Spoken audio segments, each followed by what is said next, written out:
Francisco Hernández, que está trabajando sobre los metales y nos va a contar también sus novedades.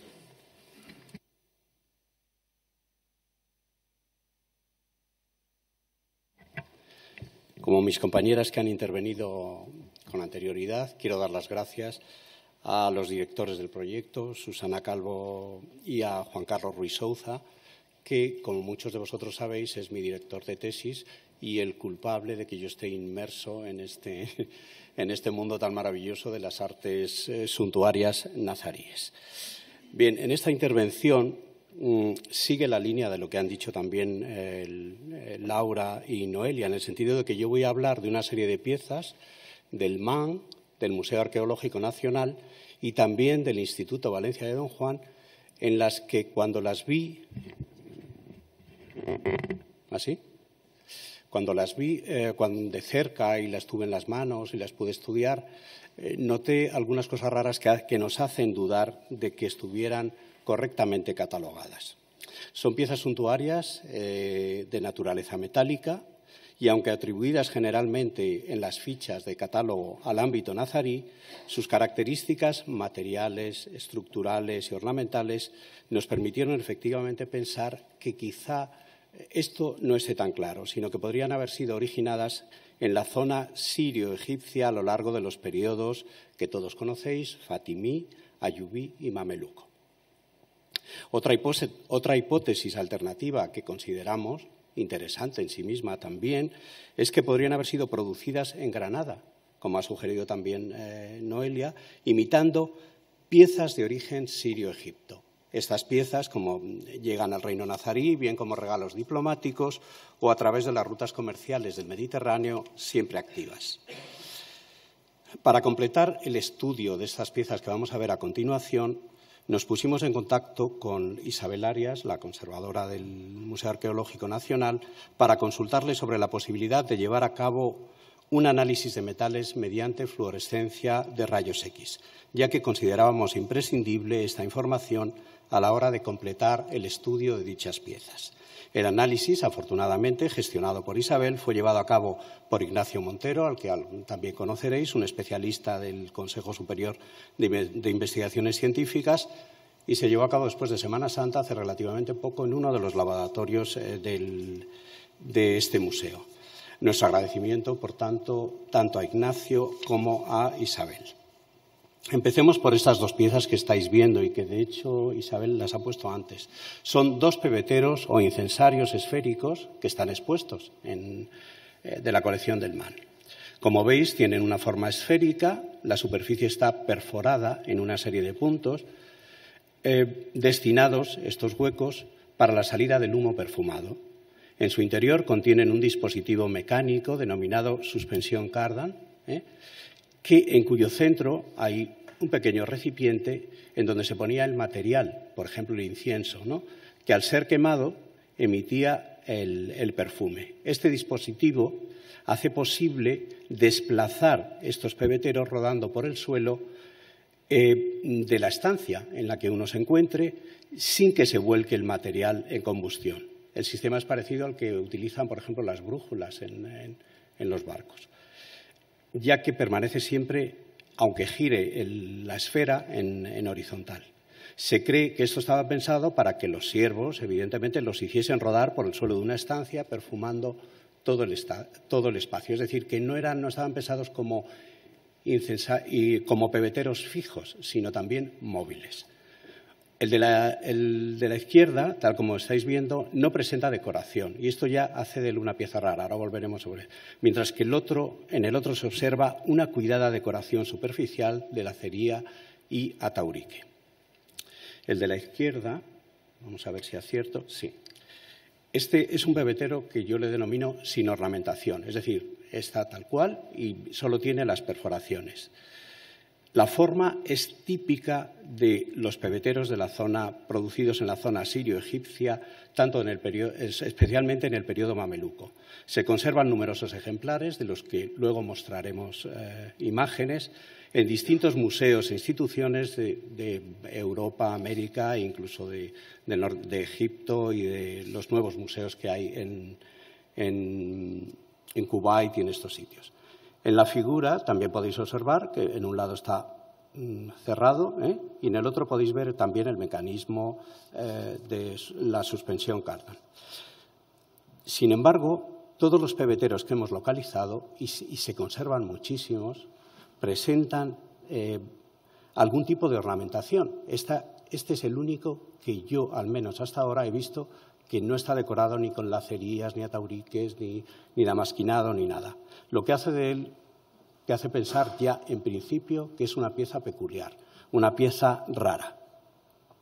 El análisis de metales también fue muy valioso, el resultado, puesto que nos dice que este pebetero está compuesto de una aleación, es un latón, con un 67,47% de cobre y un 30,52% de zinc.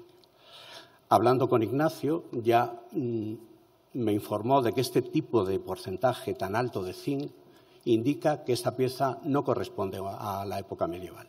Es decir, los latones que se empleaban en época medieval tienen siempre un porcentaje alrededor o ligeramente superior al 20%, pero nunca en el 30% ya no.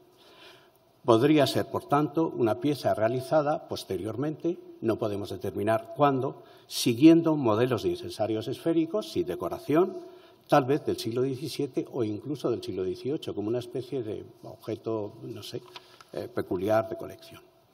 Vayamos ahora al siguiente. Evidentemente, como veis, aquí estamos ya hablando de otra pieza completamente distinta. Esta pieza, en nuestra opinión, mucho más rica e interesante que la anterior, tiene también la forma típica, como hemos dicho. Aquí tenéis el pebetero completo. Podéis observar ya, aunque luego volveremos e incidiremos sobre ello, la cuidadosa y compleja decoración tanto de lacería como de ataurique. Esta sería una vista desde la parte superior de la mitad de la semiesfera superior. Como veis, está la decoración, realmente no voy a entrar en detalles, si alguien quiere le puedo proporcionar más información. Consiste esencialmente en una serie de arcos que son polilobulados y que van alternando y que alojan en su interior alternativamente temas de lacería con temas de ataurique y que tienen una disposición radial. Este es el interior, ya hemos hablado del mecanismo. Y antes de hablar sobre esto, es conveniente mencionar lo siguiente.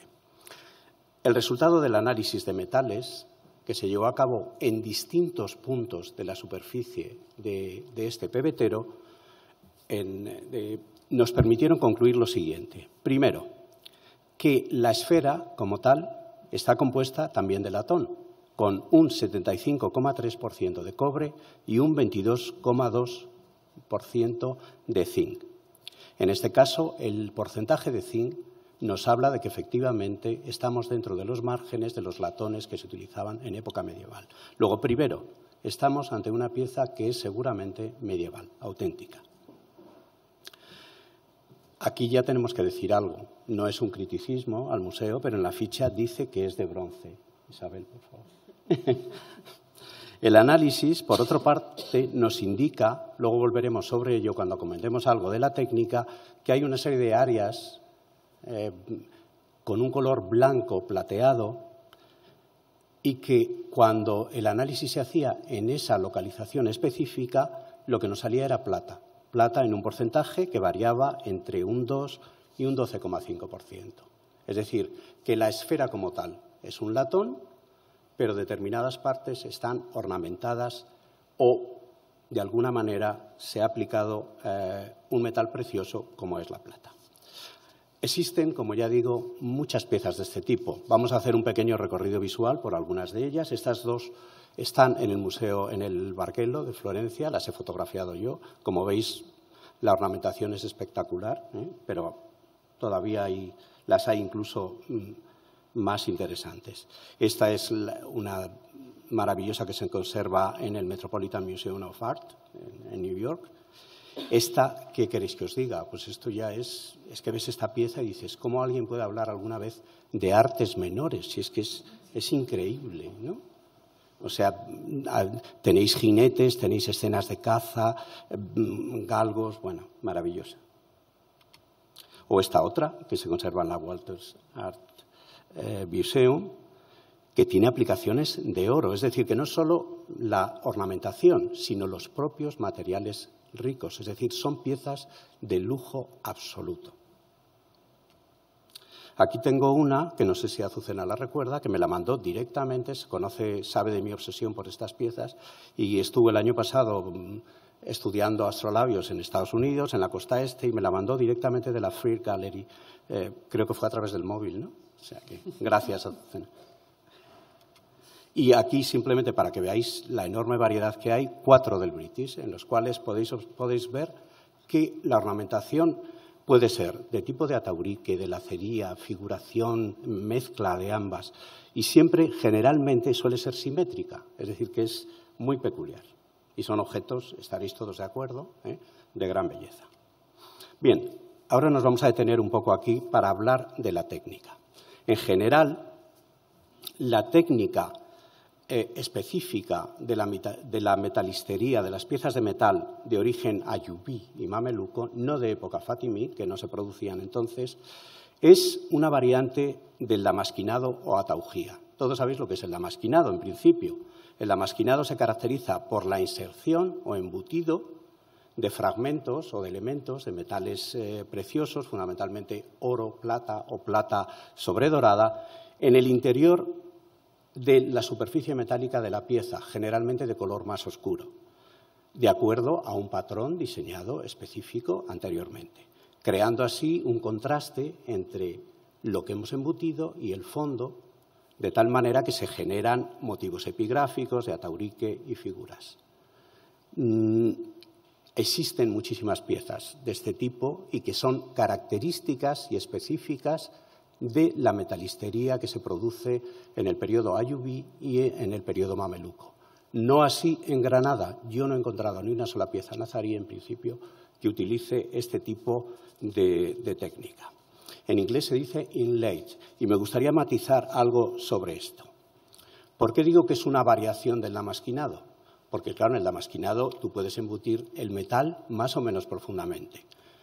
La palabra inglesa inlaid, que también se puede traducir como depositar, nos indica que esta es una variante del damasquinado consistente en fijar, no tanto en embutir en profundidad, sino depositar o recubrir determinadas zonas de la pieza más que en profundidad. No sé si entendéis. Lo podemos ver aquí. Volviendo a nuestra pieza, podéis ver el fondo de latón amarillo. Desgraciadamente, esta pieza, que en un principio pensábamos que podría ser una copia o realizada a imitación de modelos mamelucos realizada en Granada, ahora volveremos sobre esto, veis que existen dos tipos como un fondo típico dorado del latón, pero luego en determinadas zonas vemos esa zona blanqueada, plateada, que efectivamente coincide con la plata. Es decir, aunque haya perdido con el tiempo esa plata, lo que nos está diciendo la analítica de metales junto con la observación de esta foto, que por cierto se la debo también a Isabel, es lo siguiente. Efectivamente, este pebetero se trabajó con esa técnica del damasquinado, a imitación o semejante a las que encontramos en otras piezas ayubís o mamelucas.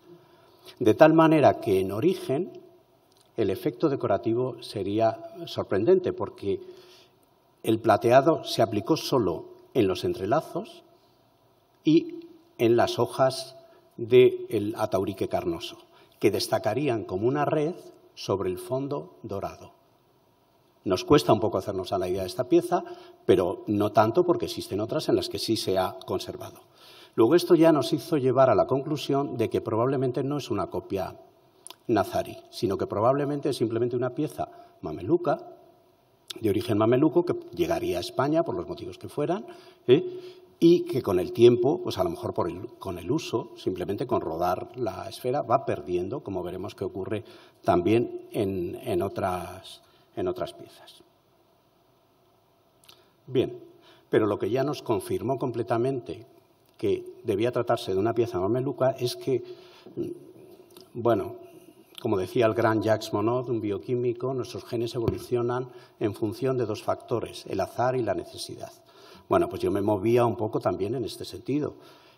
Yo me movía entre la necesidad de encontrar más piezas con las que comparar la mía, evidentemente, y el azar también intervino, puesto que vino en forma de un catálogo de piezas islámicas conservadas en Italia, que me prestó precisamente Juan Carlos. Y allí, en una de las figuras, encontré esta pieza. Este es un pebetero que está en Venecia, en el Museo de Ca d'Oro, y que está catalogado como sirio de finales del XV. Bueno, yo me imagino, aunque la imagen no es muy buena, porque la he tomado directamente del catálogo y era un tamaño diminuto, ya, si veis la semiesfera, observaréis que hay una cierta semejanza con el del man. Bueno, aquí podemos comparar las dos semiesferas superiores. También aquí vemos que hay una cierta semejanza, pero vamos a acercarnos un poquito más, es decir, plano general, plano medio, primer plano, y es que veis que prácticamente tiene el mismo diseño, el mismo pattern decorativo, simplemente centrado en un nudo de Salomón que genera, evidentemente, en este lóbulo. Bien, la existencia, evidentemente, de esta pieza, que no es idéntica, es semejante, pero no idéntica a la del man, nos ha llevado a la conclusión, y con esto dejamos esta pieza, de que probablemente la pieza del Museo Arqueológico Nacional no es de origen nazarí, sino de origen mameluco, y seguramente formó parte de una producción más o menos en serie, aunque limitada, y descartamos, por lo tanto, su origen hispano. ¿Cómo llegó a España? No está claro. En cualquier caso, Isabel ha mencionado antes que formó parte del inventario de las antigüedades del gabinete de la Biblioteca Nacional, es decir, que no se ha comprado actualmente, sino que venía ya de antes. Bueno, pasamos a otra pieza. Esta que veis aquí. Este es un cuenco que está en el Instituto de Valencia de Don Juan. Prácticamente no me voy a extender mucho. Este cuenco tiene muchísima semejanza y las conclusiones a las que he llegado son las mismas que con el pebetero anterior. Es decir, también vemos una decoración semejante. Desgraciadamente, de este cuenco no tengo todavía, habría que hacer un análisis de metales para confirmar si tiene restos de plata. Y lo que también me confirma que puede ser una pieza de origen mameluco y descartar que sea una pieza nazarí es la existencia de cuencos de este tipo en muchas colecciones y museos. Bueno, esta es la decoración de la tapa. Esta, por ejemplo, de la colección David de Copenhague. Aquí veis que conserva todavía esas partes que veis plateadas, parte de esa plata fijada y de la labor de damasquinado, mientras que en otras partes las ha perdido completamente, lo cual nos lleva a confirmar que efectivamente la nuestra también puede haber sido así. Bueno, este es un detalle de la parte superior. Aquí tenemos una comparación que, como veis, es el mismo lenguaje, es decir, son los entrecruzamientos típicos. Y otras piezas que hemos visto de este tipo, muy semejantes. Está la fotografía en el Bargello. Estas dos las he sacado de la web, como veis, son todas de origen sirio. Todavía siguen saliendo en subastas, como por ejemplo la de la derecha. No sé por qué no la ha comprado el man, puesto que salió en 1000 y pico euros, no era mucho. O sea, y ya pasamos a otra pieza. Perdonad que cambie. Esta es una caja metálica que también nos ha mostrado Isabel, que a mí desde el principio, cuando vi que ponía que era del periodo almohade, digo, ¿por qué? No lo entiendo, ¿por qué es almohade? Además, la forma la he encontrado en muchos otros objetos de origen también de la zona sirio-egipcia. Luego me llevo también a dudar de la posible correcta catalogación de esta pieza. Aquí, una vez más, el análisis de metales, puesto que solo hemos hecho análisis de metales de las piezas que eran de aquí. Las del Valencia no se han podido hacer todavía. Entonces, nos dice que también es un latón. En la tapa lleva un 72% de cobre, 26% de zinc. Curiosamente, en la base tiene unos porcentajes ligeramente distintos, un 74,7% de cobre y un 23% de zinc, lo que nos dice simplemente, primero, que es un latón de muy buena calidad, que es una pieza medieval y que se utilizaron distintas coladas para hacer la tapa y para hacer la base. La superficie, como veis, está grabada y trabajada con una serie de motivos decorativos, entre los que destaca una inscripción en árabe, en Nasjí, que según la ficha del MAN dice «La bendición cumplida y la dicha continuada y la prosperidad duradera para mi dueño». Entonces yo me preguntaba también si era una frase exclusiva del ámbito hispánico, pero la profesora Susana Calvo me ha aclarado que no, que eso aparece en otros sitios. O sea que sigo sin ver claro por qué esta caja, al menos hasta ahora, es hispana y no de otro sitio.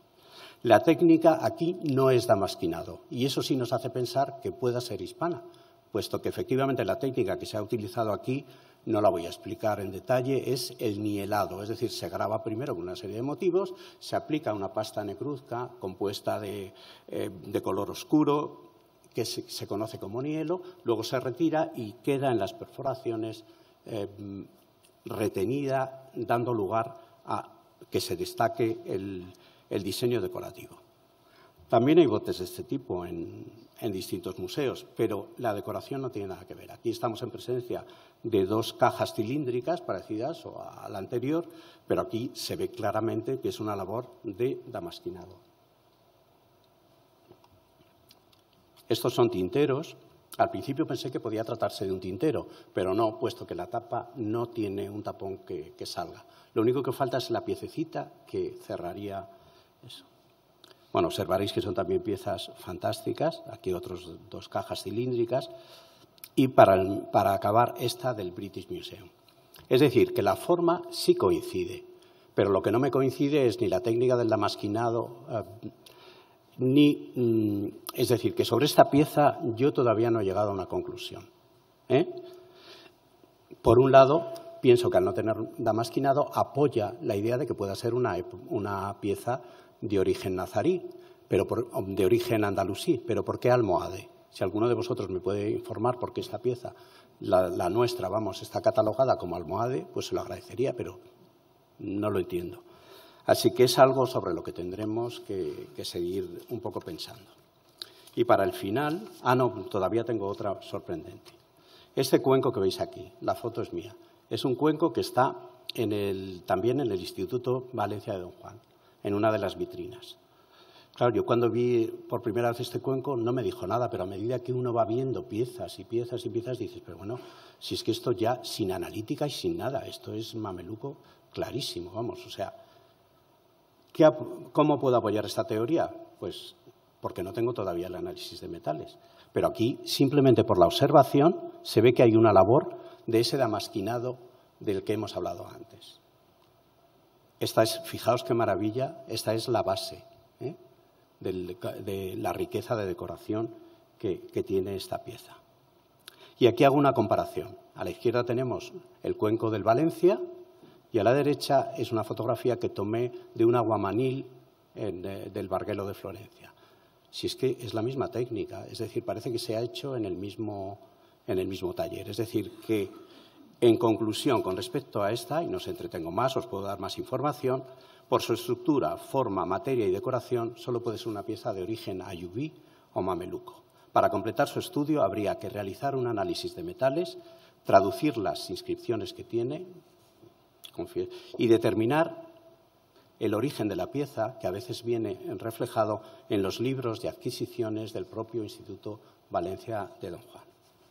Y ya para acabar, aquí tenéis unas cajas semejantes para que veáis que es que es una forma de cuenco que se da